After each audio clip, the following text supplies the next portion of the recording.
What's the best deck in Clash Royale? Many of you have probably searched this question at least once, and if you watched this video until the end, I'm finally going to answer your question. There are plenty of reasons why a deck can be strong. The first that comes to everyone's mind is the meta. To keep the game fresh, every month, new evolutions, cards, and balance changes come out. So it's obvious that some decks become stronger than others. Some decks can have a broken evo that fits perfectly. Others can have cards buffed, and others can be the perfect counter. If you go check the statistics, as you probably do, it seems obvious. P.E.K.K.A Goblin Giant and Mortar Bait are the two strongest decks. So that's the answer, right? As I said, the vast majority of players consult the Royal API to see the strongest cards, evolutions and decks. But if you are doing this, you'll still probably lose, and want to keep climbing. As I introduced before, the meta is always changing very fast, so there's no deck that is always the best. For example, X-Bow can be strong for 1 week, and then useless because of a nerf. Supercell always tries to make every card strong at some point, or at least it should be. Take for example the Goblin Hat. It was one of the worst cards for many years, and now, after a rework, it's the strongest building. What you should do is pick a deck that's an evergreen. What I mean is a type of deck that has always remained strong, or at least viable, not for example the Recycle, which jumps from OP to weak. Decks are usually identified by their win condition, so choose one that has never truly been weak, and maybe that also has an evolution, because it should be stronger. It should be. Clear example are Royal Giant, which has always been used. Right now it's also one of the best decks, thanks to the Evo Hunter. If you don't have evolutions, I would choose Lava Hound. If you go back over the past months, it's always been there, in the top, and also it's easy to use. The lesson is, there's not a deck that's always the strongest, but you can still choose some decks that probably won't be weak in the near future. But wait, there's still a lot to cover to answer this question. If you are looking to climb quickly, you might pick an easy deck, but today we want to talk about the strongest decks, and the strongest decks are usually the hardest to master. Playing a tough deck won't guarantee wins. You could pick a minor control deck and still lose to an E-Golem, but if you really want to improve, if you want to become the best version of yourself, try picking difficult cycle decks. They might seem intimidating at first, but they are worth the grind. Over time, you'll see a huge improvement in your skills. These decks force you to learn crazy interactions and nail perfect placements. You might miss a move here and there, you might forget some interactions, but with time, they become second nature. You start recognizing patterns, predicting your opponent and reacting faster. And once you master that, you will absolutely destroy the mid-ladder players. Most of them rely on basic decks and repeat the same plays, but your knowledge,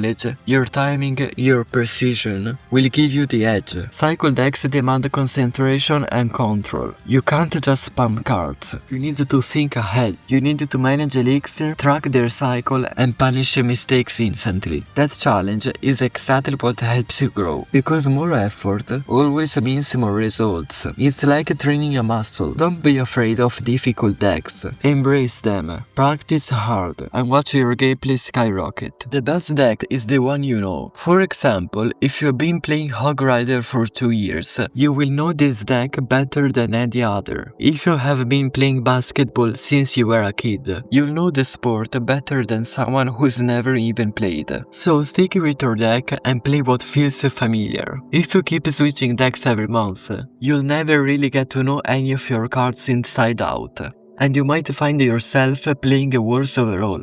When you play the same deck over and over, you learn all the little interactions.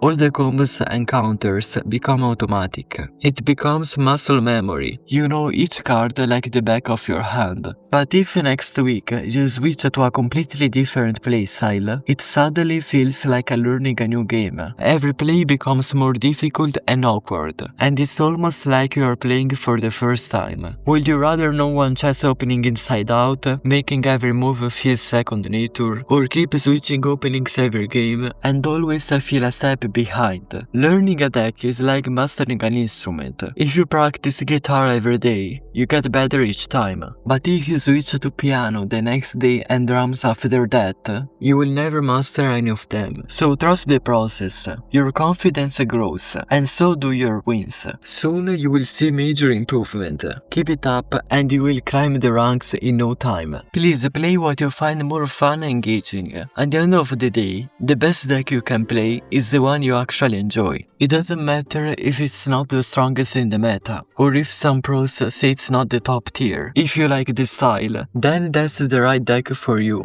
Because when you enjoy playing, you naturally play more, and the more you play, you start to recognize patterns, you learn the matchups, and your instincts will improve. And even if you lose, you're still having fun. Let's be honest. If you are forcing yourself to play a deck you hate just because it's strong, you'll get bored fast, you will give up faster, and you won't learn as much. But when you enjoy what you're doing, that's when the real improvement starts. It's not just about winning, it's about feeling motivated to keep going. So don't worry too much about what's meta, or what the pros are using.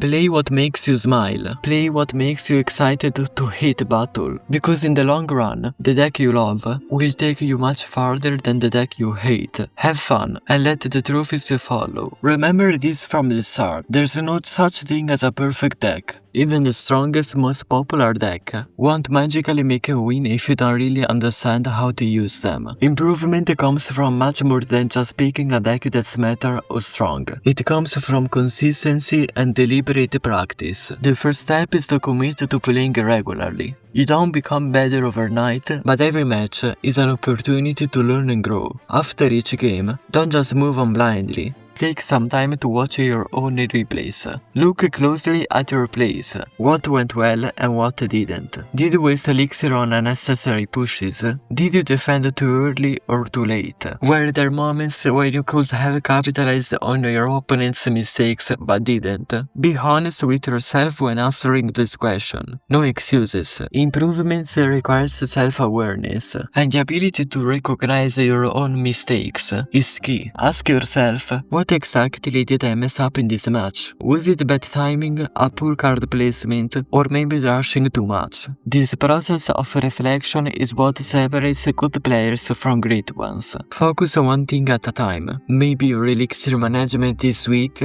and your defense positioning the next. Keep track of your progress. Set small goals for each session, like improving your defense or getting better at predicting your opponent's moves.